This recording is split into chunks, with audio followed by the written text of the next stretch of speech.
Hermanos, buenos días. Los saludo en el nombre del Señor Jesucristo. Y les voy a pedir que por favor abramos la copia de la Biblia a la primera epístola del apóstol Pedro. 1 Pedro capítulo 2, vamos a leer los versículos 9 y 10. Primera epístola del apóstol San Pedro, capítulo 2, versículos 9 y 10.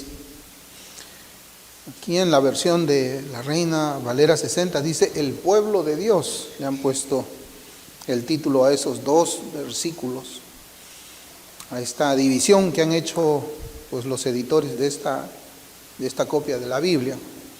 La palabra del Señor dice: mas vosotros sois linaje escogido, real sacerdocio, nación santa, pueblo adquirido por Dios, para que anunciéis las virtudes de aquel que os llamó de las tinieblas a su luz admirable. Vosotros que en otro tiempo no erais pueblo, pero que ahora sois pueblo de Dios, que en otro tiempo no habíais alcanzado misericordia, pero ahora habéis alcanzado misericordia. Que el Señor bendiga su palabra. Hermanos, el versículo 10 nos habla a nosotros acerca de nuestra existencia en el tiempo. Había un tiempo en el que nosotros no éramos pueblo, pero ahora somos pueblo de Dios. Había un tiempo en que nosotros no habíamos alcanzado misericordia, pero ahora habemos alcanzado misericordia. Y es interesante, hermanos, cómo la Escritura siempre nos transmite a nosotros este pensamiento para que podamos recordar quiénes éramos antes cuando estábamos sin el Señor y quiénes somos ahora. Pero no solamente nos recuerda a nosotros ese cambio del estado espiritual en nuestras vidas, de lo que éramos hijos de perdición, de condenación, para ser ahora los hijos de Dios, sino que en el versículo anterior nos habla también acerca de ciertos rasgos espirituales que resaltan en el carácter de una persona por quien el Señor Jesucristo ha hecho expiación.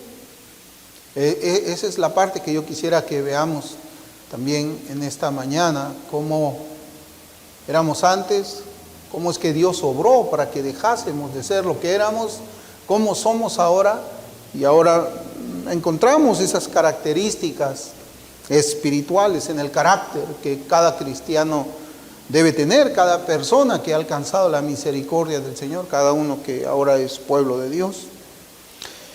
Y Pedro nos dice de que un cristiano es de una estirpe escogida.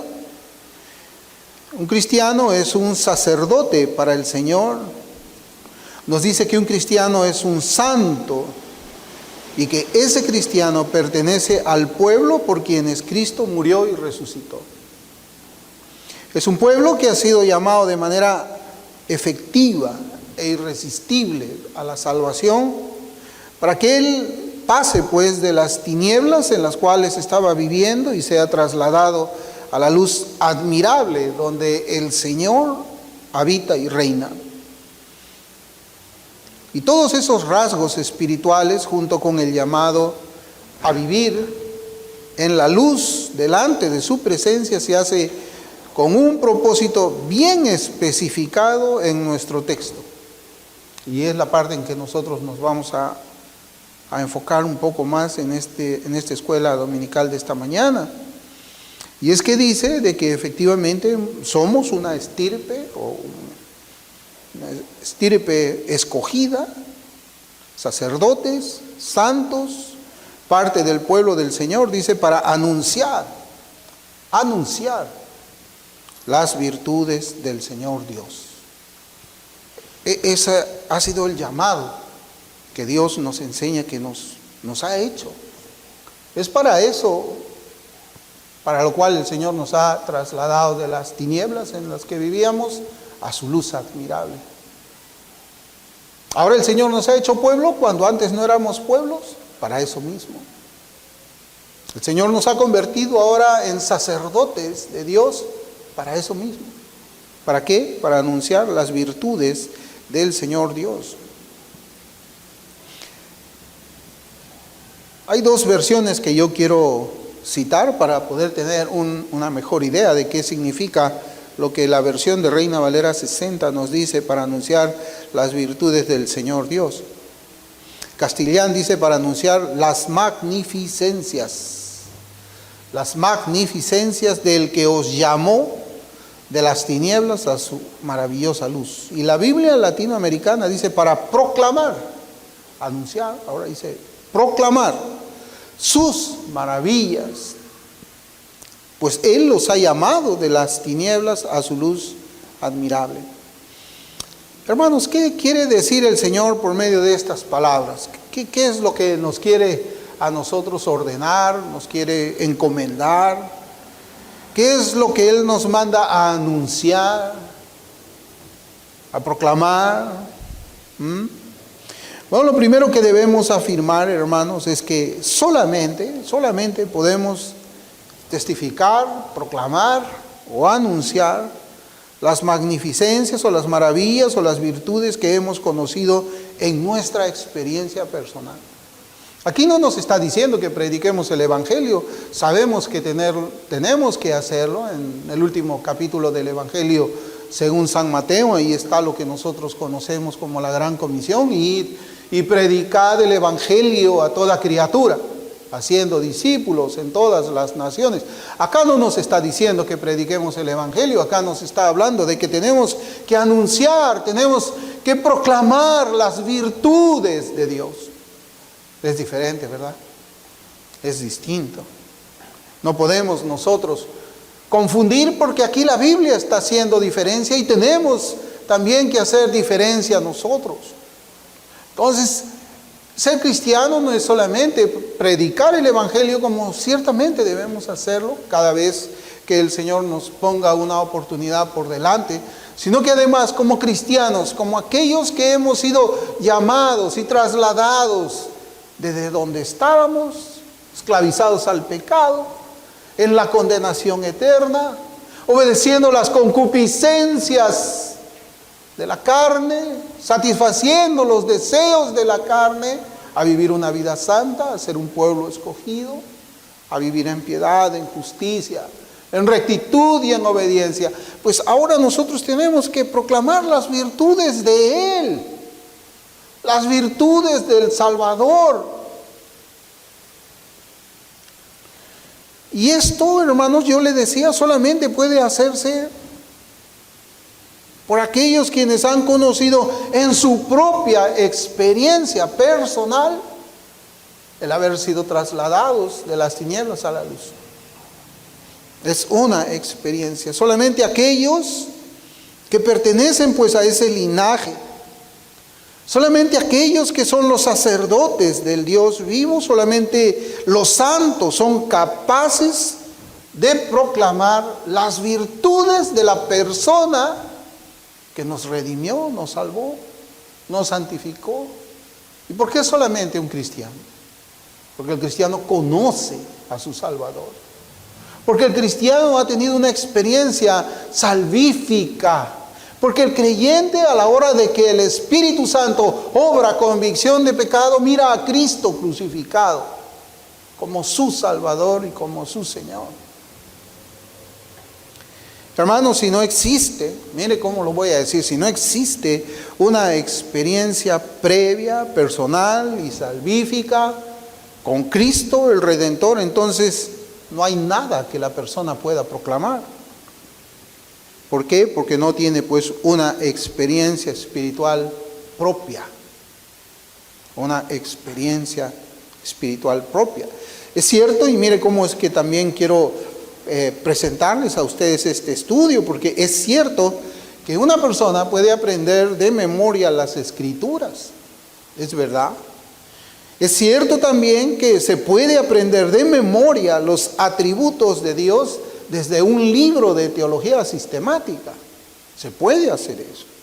También se puede conocer las demandas de Cristo acerca del arrepentimiento y la fe para la salvación del alma. Eso está claro en la Biblia, no hay absolutamente nada que escarbar mucho como para poder darnos cuenta de que solamente una persona que se arrepiente y cree en Cristo es salva. Eso está claro. Pero todo eso se puede hacer desde una posición puramente intelectual. Puramente intelectual. Sin haber experimentado en su propia alma la gracia poderosa de Dios de manera experimental. Yo quiero hacer esa diferencia entre lo que es la intelectualidad de la experiencia personal, sabiendo de que esa experiencia está apoyada en las Escrituras. Está apoyada en las Escrituras. Esa es la diferencia, hermanos, entre conocer intelectualmente algo a conocer a alguien experimentalmente. Por ejemplo, una persona puede adquirir conocimiento de cierto lugar por medio de libros de geografía. Podemos saber dónde está ubicado un determinado lugar. Por medio de fotografías que aparecen en la internet, podemos conocer cómo es ese lugar que hemos ubicado en la geografía. También se puede llegar a conocer, por ejemplo, que la ciudad del Cusco está a 3.400 metros sobre el nivel del mar. ¿Usted sabía eso? Seguramente que sí sabía. También se puede conocer sobre los datos de la plaza de armas del Cusco. Hay muchas fotografías de eso. Las calles que llegan a este lugar, qué cosa hay alrededor, los restaurantes que están en la misma plaza, las avenidas principales también. Y puede conocer intelectualmente todo esto sin haber estado jamás en esa ciudad. Sin haber estado jamás, antes, nunca en su vida, en esa ciudad. De igual manera sucede con aquellos que profesan la fe cristiana, pero no han experimentado el poder salvífico del Señor. Eso se llama sandemanianismo. Eso se llama sandemanianismo. Robert Sandeman es un hereje, fue un hereje.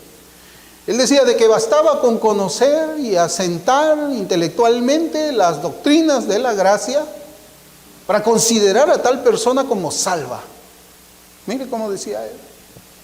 Estar de acuerdo, conocer, abrir un libro de teología, mirar cómo es que la soteriología había sistematizado pues el orden de la salvación y había creado pues lo que se conoce como el tulip o los 5 puntos del calvinismo. Ya, usted lo conoce, usted lo afirma, entonces no tenemos que tener absolutamente ninguna duda que usted es un creyente. Es decir, atribuían al conocimiento intelectual lo que la parte arminiana le atribuía a la confesión de labios o a la decisión. La salvación por decisionismo, que bastaba hacer una oración sencilla para considerar a alguien como si fuera salvo, tenía su contraparte en el ala reformada que se llama sandemanianismo. Usted lo puede buscar en la internet. Robert Sandeman. Entonces nosotros aquí, en esta parte de la Escritura que nos toca estudiar en la escuela dominical, podemos encontrar, hermanos, que debe de haber un contraste entre el conocimiento intelectual y el conocimiento espiritual. Conocimiento espiritual. Y alguno preguntará, ¿cómo se puede llegar a conocer ese poder salvífico de Dios del que yo estoy hablando? Porque yo he dicho eso, de que se tiene que experimentar el poder salvífico del Señor Jesucristo. Pero ¿cómo es eso? ¿Cómo es posible? ¿Existe acaso tal poder salvífico que sea contado como una experiencia real, verdadera, perceptible a los ojos, a los sentimientos? al corazón. Efesios 1, 19 y 20 dice, ¿y cuál la supereminente grandeza de su poder para con nosotros? Mire esas palabras. La supereminente grandeza de su poder para con nosotros, los que creemos, según la operación del poder de su fuerza. Según la operación del poder de su fuerza, la cual operó en Cristo, resucitándole de los muertos y sentándole a su diestra en los lugares celestiales. Es decir, hermanos, este versículo dice de que el poder que resucitó a Cristo de entre los muertos es el mismo poder que nos ha hecho a nosotros sacerdotes, nos ha hecho santos, nos ha hecho pueblo escogido. ¿Para qué? Para proclamar las virtudes de nuestro Salvador y Señor. Existe ese poder. La Biblia lo dice y las personas lo ven. El Señor cuando dice, por sus frutos los vas a conocer. ¿De qué está hablando? ¿De qué está hablando?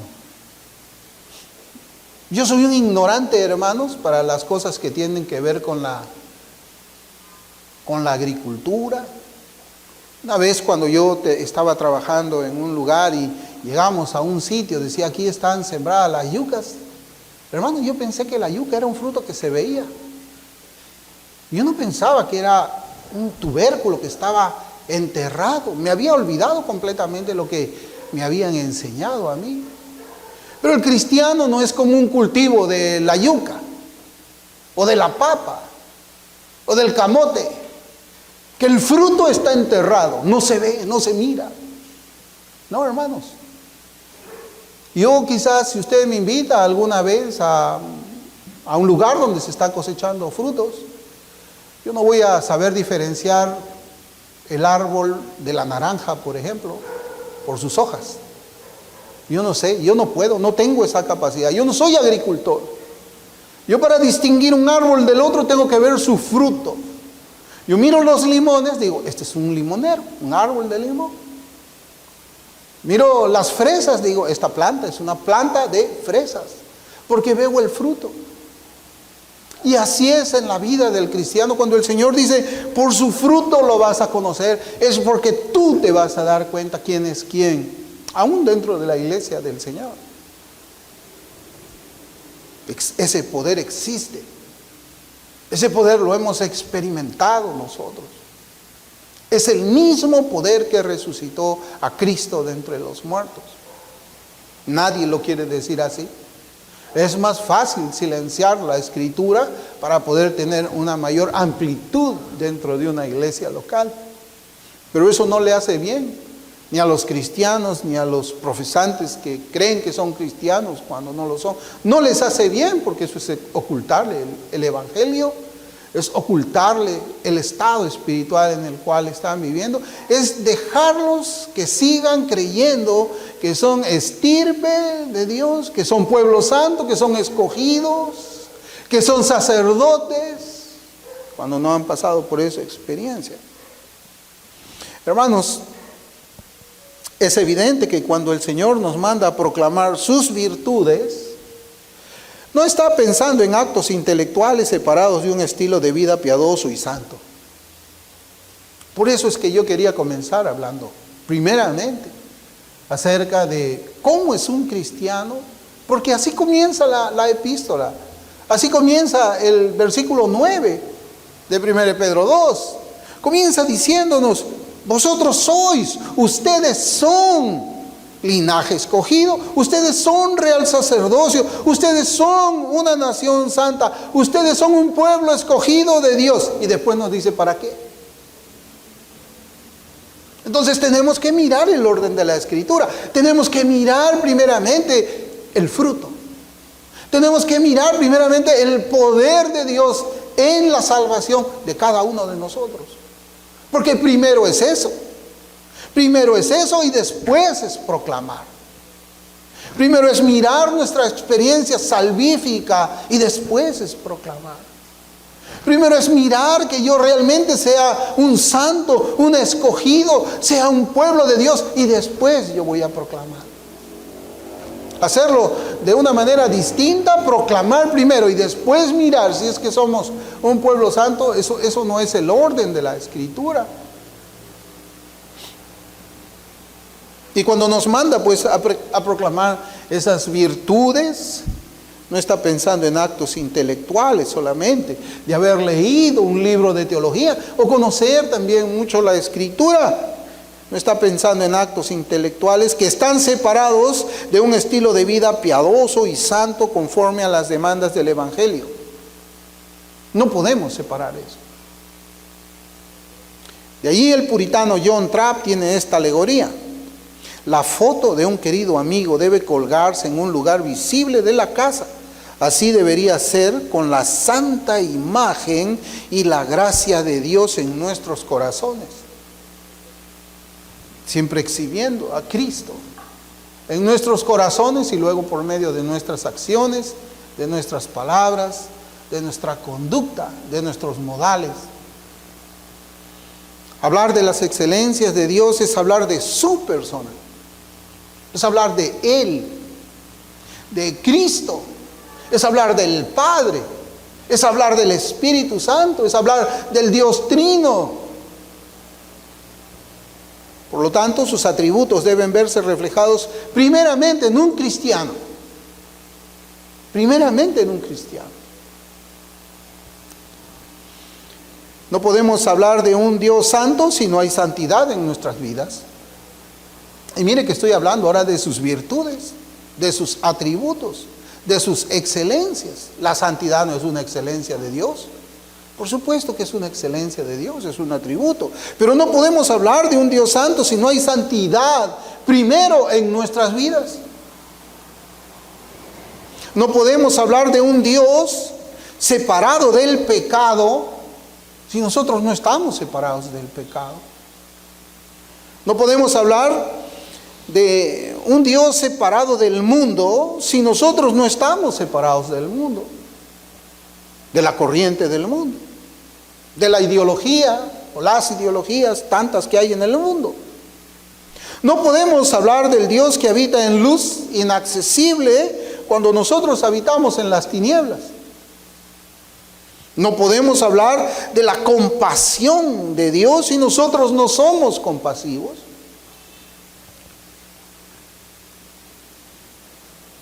Todo eso sería contradictorio. Contradictorio. Sería una desfiguración de la persona de Cristo. Sería una ofensa para Él delante de los gentiles y también delante de los santos del Señor. En pocas palabras, un cristiano debe mostrar con su vida quién es Dios. ¿Quién es Dios? Es cierto, y acá yo he citado, hermanos, los atributos, las excelencias, las virtudes de Dios. Dios es amor. Nosotros tenemos amor. ¿Y cómo demostramos nuestro amor? Dios es santo. Dios es separado del mundo. Dios también habita en luz inaccesible. Dios es compasivo. Dios es clemente. Están todos esos atributos en nosotros para luego abrir nuestras bocas y proclamar esas virtudes, esos atributos, esas características de la deidad de Dios.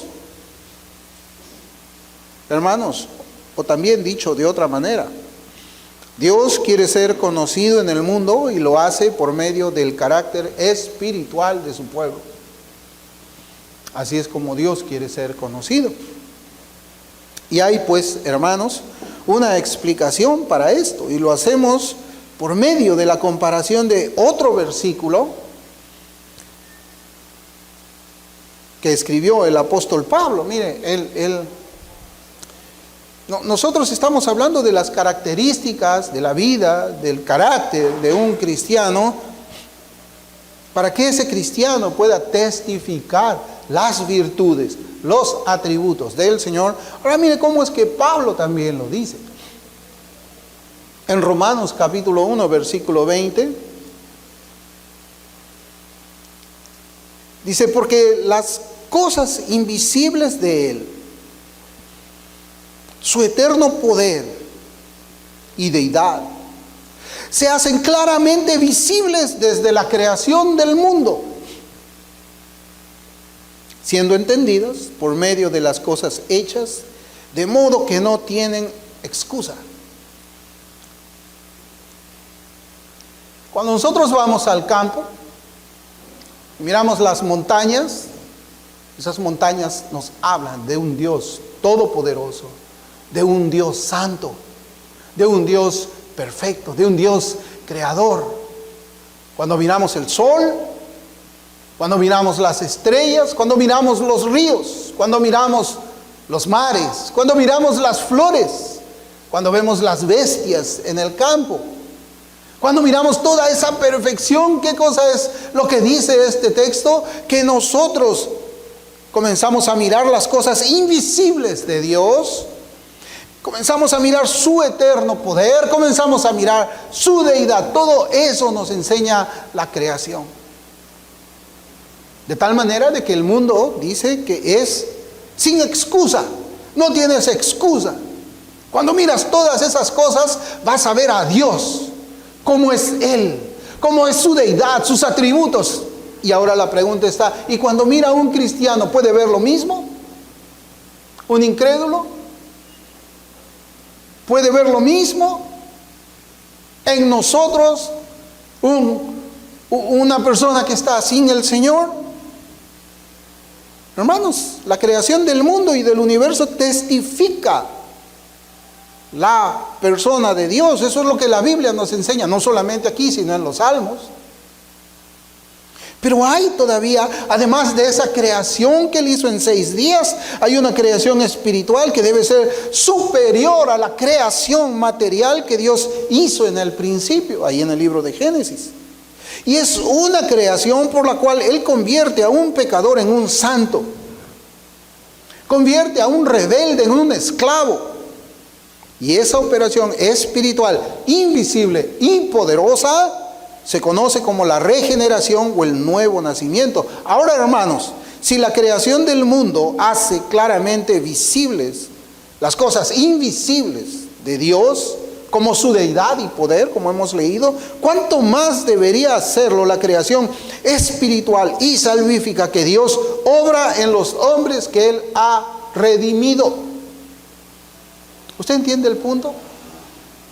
¿Usted puede ver el punto ahí? ¿Cómo es que tenemos que hacer nosotros una comparación? Pues si las montañas testifican la santidad de Dios, más yo. La montaña es algo muerto. Es algo que no tiene movimiento, es algo que no tiene vida, y sin esa vida testifica la deidad, el poder creativo de Dios.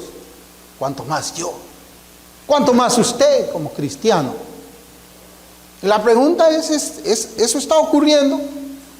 Mi vida testifica más que las montañas, que los ríos y los mares, que existe un Dios 3 veces santo, infinitamente poderoso, y que no va a tener por inocente al culpable. ¿Eso es lo que yo testifico con mi vida? ¿O la montaña nos gana? ¿O los mares nos superan? Eso no debería ser así, ¿verdad? Nosotros deberíamos testificar más con nuestra conducta que las cosas creadas y aún cosas inanimadas. Yo quisiera también que veamos a un pasaje paralelo que se encuentra en el Antiguo Testamento. Está en Isaías, capítulo 43 y versículo 21. Mire cómo lo dice ahí Isaías. Como pareciera, hermanos, que Pedro se hubiese inspirado también en este solo versículo de la Escritura.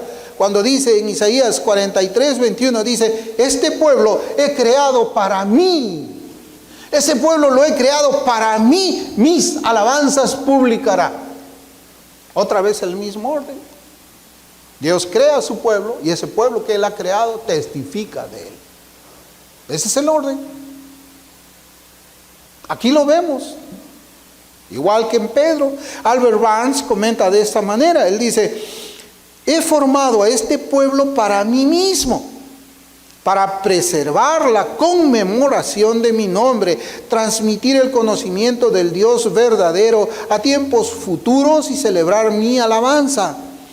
ellos manifestarán mi alabanza, celebrarán mi bondad, o mediante la restauración de su propia tierra mostrarán manifiestamente que son mi pueblo. Mi pueblo. Hermanos, nosotros hemos nacido y hemos sido redimidos para ese fin específico. Dios nos salva para llevar gloria para su propio nombre. Para su propio nombre.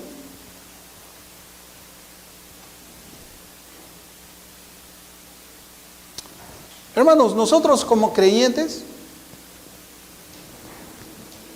no nos pertenecemos. Eso es algo que debe de quedar establecido porque la Biblia así lo enseña. Cuando estábamos en el mundo, sí, nosotros nos manejábamos, nos pertenecíamos a nosotros mismos.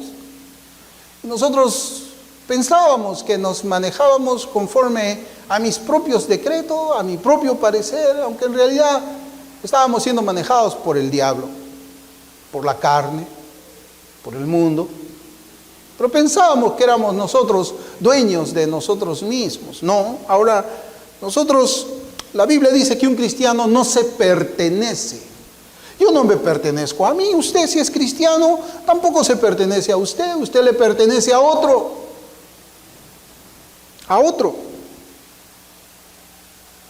Los creyentes no vivimos para nosotros mismos, no vivimos para actuar conforme mi parecer, mi deseo, mi pensamiento, mi agenda. No nos pertenecemos.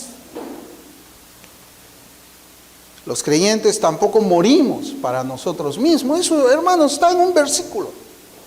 Romanos 14:8 dice, pues si vivimos, para el Señor vivimos. Y si morimos, para el Señor morimos. Así pues, sea que vivamos o que muramos, del Señor somos. Y es triste ver, hermanos, cuando alguien dice que es cristiano y sus actos dan evidencia que ellos no le pertenecen al Señor. Porque si les pertenecieran al Señor, fueran siervos del Señor. La voluntad de ellos estaría sujeta a la voluntad de Dios. Pero no se pertenecen a ellos. Yo hago como a mí me parece, yo lo interpreto como a mí me gusta, como a mí me conviene. Ahí está la Biblia, sí, yo la tengo, pero mi interpretación es diferente a la tuya. Mi interpretación no es tan farisaica. Tú hablas de obediencia, no. En mi interpretación de la Biblia yo tengo un campo por donde moverme. Yo puedo moverme acá, puedo moverme cerca del mundo, puedo moverme cerca del pecado. No es necesario ser tan estricto como tú lo ves. Hermanos, esa manera de pensar no es de alguien que pertenece a otro, es alguien que se pertenece a sí mismo. Alguien que escoge, yo quiero obedecer esto, yo no voy a obedecer esto de acá a mí no me gusta. Es alguien que se pertenece a sí mismo, no es alguien que pertenece a otro. No lo es alguien. Y esto, hermanos, quizás ahora pensando un poco, usted se puede dar cuenta si es que tiene un trabajo, si es que usted tiene un trabajo, no sé, en lo que usted trabaja. Pero yo cuando trabajaba, yo no me pertenecía a mí mismo. Fíjense, yo no me pertenecía a mí mismo. A mí me ponían la hora que tenía que entrar. Yo no podía entrar a la hora que me daba la gana. Me ponían la hora en que yo debería salir. Yo no podía irme cuando quería. Me ponían la hora en que yo tenía que comer. Me ponían una lista de cosas que yo tenía que hacer. Yo no me pertenecía a mí mismo. ¿A quién le pertenecía yo? Al que me contrató, al que me pagaba. Sea cual sea el trabajo que usted tenga. La vida cristiana no es así. No dice que hemos sido comprados por precio. Pero claro, con el Señor no, pues. Al empleador sí hay que tenerle miedo. Porque lo ves. Y esa es la diferencia entre una experiencia salvífica con Cristo a una cuestión intelectual. Aquel que ha visto a Cristo sabe que Cristo es más real que el jefe que está en la oficina. Es más real. Es verdadero. Es verdadero. Y por eso se le teme más. O sea, hay reverencia hacia Él. Porque sabes que estás viviendo delante de su presencia. en todo momento. Lo conoces, sabes quién es. Pero observemos que el apóstol también no dice, si vivo para el Señor, vivo. Ahora, él no habla de su propia experiencia. Y ahora vamos a trasladar, hermanos, lo que nos enseña la Escritura, no solamente a un campo individual, sino también a una parte colectiva. Él no dice, si vivo para el Señor, vivo. Él dice, si vivimos, plural, donde Él se incluye. Él se incluye dentro de un grupo de personas que la Biblia llama la iglesia local. La iglesia local. Es decir, la iglesia del Señor en la tierra exhibe la santidad de Dios al mundo y lo hace como un cuerpo. Nosotros como cuerpo testificamos la santidad de Dios, testificamos los atributos del Señor cuando estamos aquí reunidos. Y evidentemente que cuando estamos también en nuestras casas, en nuestros trabajos, lo hacemos de una manera individual, pero se habla acá de un cuerpo consagrado al Señor Jesucristo. Es un cuerpo. ¿Acaso no dice Pablo así, el cuerpo? ¿No compara la iglesia local con un cuerpo humano, unido? Si vivimos, para el Señor vivimos. Y si morimos, para el Señor morimos.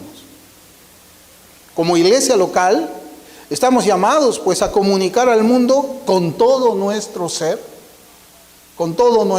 no solamente las palabras, sino con nuestras vidas, con nuestro corazón, con todo nuestro ser, la gracia que cambia los corazones de piedra en corazones de carne, la gracia que mueve poderosamente a los santos en la tierra a vivir una vida piadosa. La gracia que se demuestra en la transformación de nuestra forma de pensar, hablar y nuestras conductas. Es bien triste, ¿no?, de que tengamos amigos que no sepan que somos cristianos. Ah, eres cristiano. Ah, no lo sabía. Ah, no sabías que yo era cristiano. No, yo nunca vi un cambio en ti. Hablas igualito, caminas igualito, te sigue gustando igual. Eres rebelde como toda la vida. Ah, era cristiano, mira, ve. Si no me lo cuentas, ni siquiera me entero. No es así, hermanos. No es así. Y este versículo que nosotros estamos viendo aquí en Pedro nos enseña eso. Nos enseña eso. Y vemos pues que la iglesia como el cuerpo de Cristo fue fundada por el Señor para que pudiésemos ser el espejo, mire, el espejo, y la Biblia lo dice así,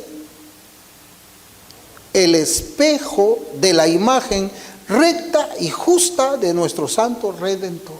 Nosotros somos el espejo de Cristo, así dice la Biblia en Corintios.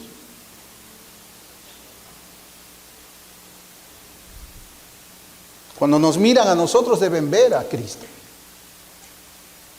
sin que hablemos. Todavía no comparto el Evangelio yo. Solamente me están mirando, solamente nos están observando. Todavía no compartimos el Evangelio. Nos están oyendo. Nos están mirando si es que nos reímos de esos chistes en doble sentido.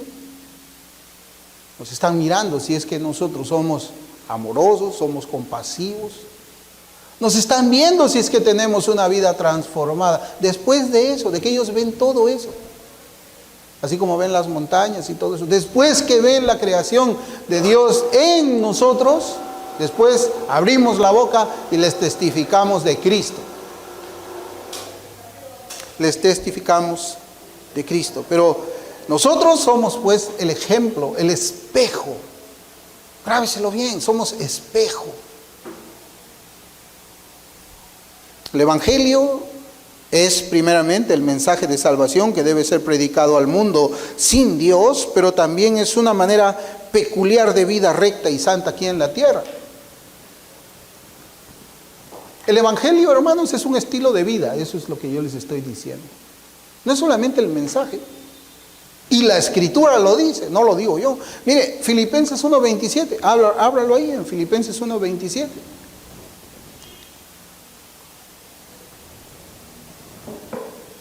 Dice la Escritura, solamente que os comportéis como es digno del Evangelio de Jesucristo. O sea, el Evangelio es un estilo de vida, no es solamente el mensaje. Es un código de conducta, si es que usted quiere llamarle así también. El Evangelio es una característica de vida porque Pablo, no es Pablo, es Cristo. Por medio de la inspiración que hace en Pablo, nos dice a cada uno de nosotros, compórtate como es digno del Evangelio. ¿Lo estamos haciendo? ¿Lo hacemos?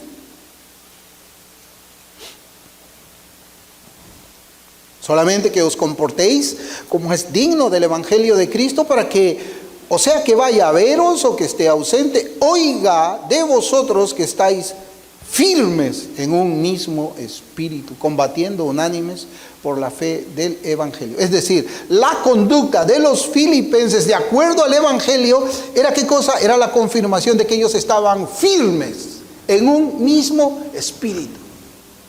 Su conducta reflejaba la firmeza de esa iglesia, individual y corporativamente. Es como si Cristo mismo dijera, yo di mi vida para que ustedes tengan vida y puedan manifestar la alabanza de aquel que os trasladó de las tinieblas a su luz admirable por medio de su muerte. Es como si el Señor dijese esa paráfrasis en 2 de Pedro 1:2-9.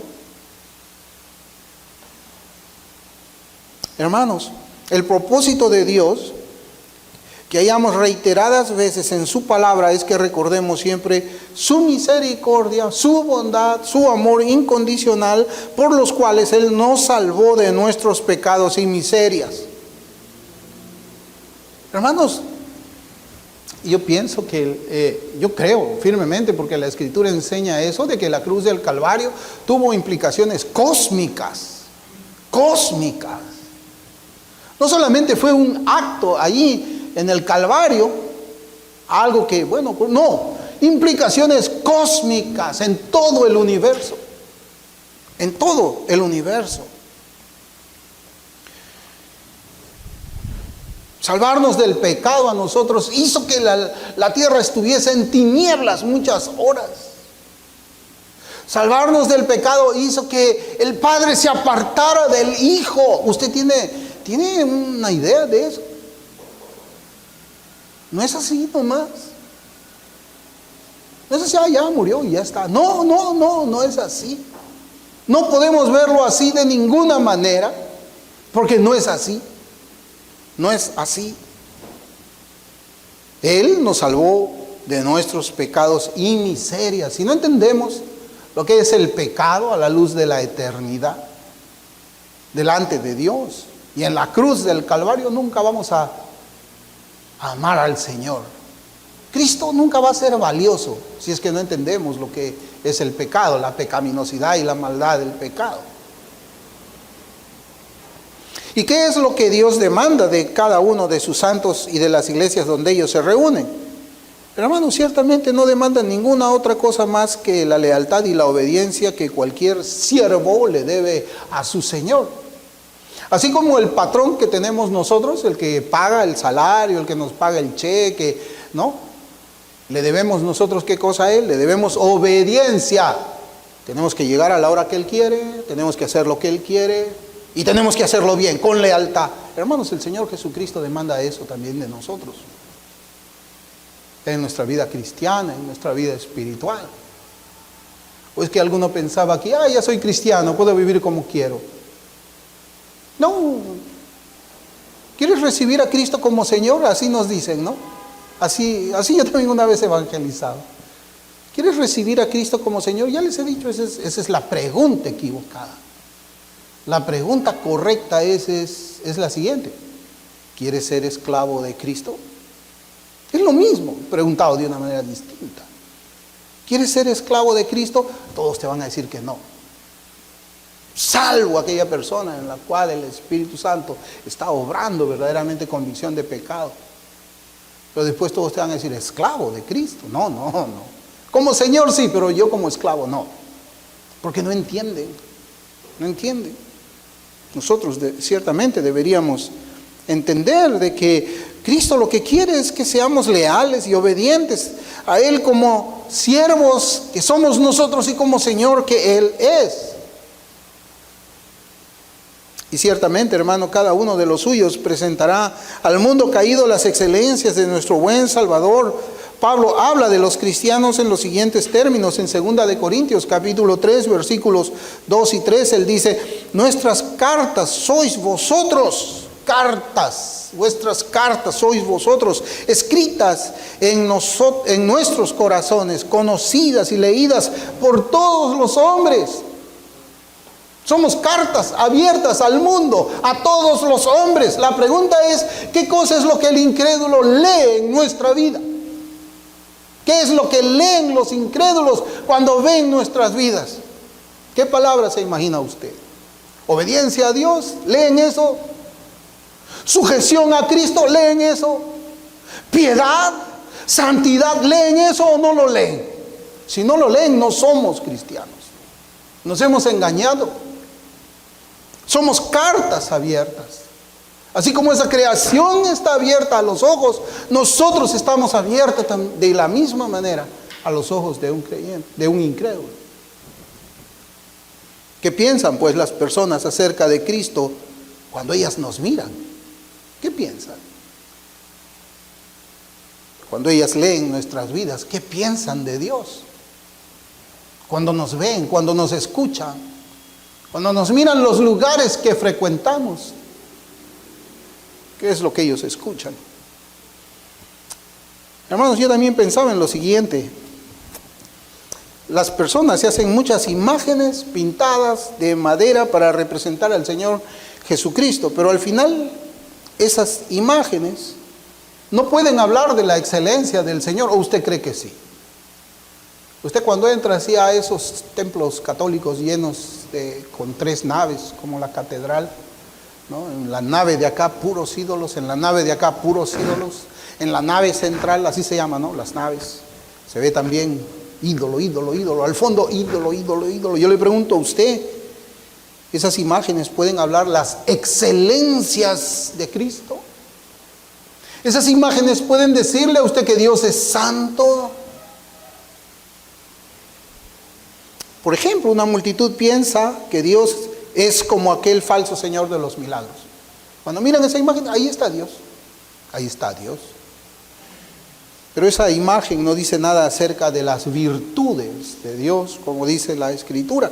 Pero nosotros hemos sido creados en Cristo Jesús para ser transformados cada vez más en su imagen santa, obediente, sacrificial y piadosa. Esa es la diferencia entre esa imagen tallada o esa imagen del Señor, del falso Señor de los milagros, y un creyente. Esa es la diferencia. O esa debería ser la diferencia. Hermanos, la vida de un creyente cuenta por sí sola las virtudes de su Padre que está en los cielos. Cristo mismo lo dijo en Mateo 5:48, sed pues vosotros perfectos como vuestro Padre que está en los cielos es perfecto. Las personas escuchan por medio de la vida de los creyentes las virtudes de Dios por medio de sus obras, de las obras nuestras. Por eso Isaías 26:12 dice, Jehová, tú nos darás paz porque también hiciste en nosotros todas nuestras obras. ¿Cómo es eso? ¿Cómo es eso? ¿Cómo es que el Señor hace en nosotros nuestras obras? ¿Cómo es que el Señor hace en mí sus obras? Las obras de Él. O sea, ¿yo qué cosa soy?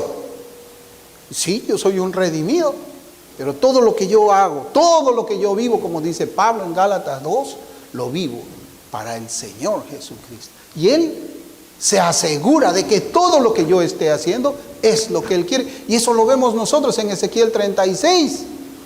Cuando hablando, hermanos, de una manera oscura, que ahora tenemos más claridad acerca de lo que es la regeneración. Y dice, y yo haré que andéis en mis estatutos y los pongáis por obra. Eso es lo que dice. Y yo haré, y yo haré, y yo haré. Es lo que el Señor nos repite. Él va a hacer sus obras en nosotros. O nuestras obras son las obras del Señor. Y finalmente, hermanos, ya para terminar, solamente un versículo más. En Mateo 5, 16, el Señor también dijo, así alumbre vuestra luz delante de los hombres, para que vean vuestras buenas obras. Para que vean vuestras buenas obras, las obras que Dios hace en nosotros. Pero ahí no acaba este versículo. Una vez que los incrédulos ven esas buenas obras que Dios hace en nosotros, glorifiquen, dice. Glorifiquen. ¿A quién? ¿A mí? ¿A mí me van a glorificar por las buenas obras que hago? No, glorifiquen a vuestro Padre que está en los cielos. En los cielos. Es tremendo, hermanos, lo que la Escritura nos enseña a nosotros y nos invita pues a hacer una reflexión. ¿Cómo es que estamos caminando nosotros? Acuérdese de esa comparación que yo les he hecho acerca de la creación inerte. La creación inerte. Las montañas, los ríos, los mares, testifican la deidad de Dios. Y nosotros, que somos creación suya también, que hemos sido creados en Cristo Jesús, como dice la Escritura, también reflejamos su deidad, su santidad, su misericordia, su amor, su separación del mundo, como nos enseña este versículo que hemos leído. Vamos a orar, hermanos.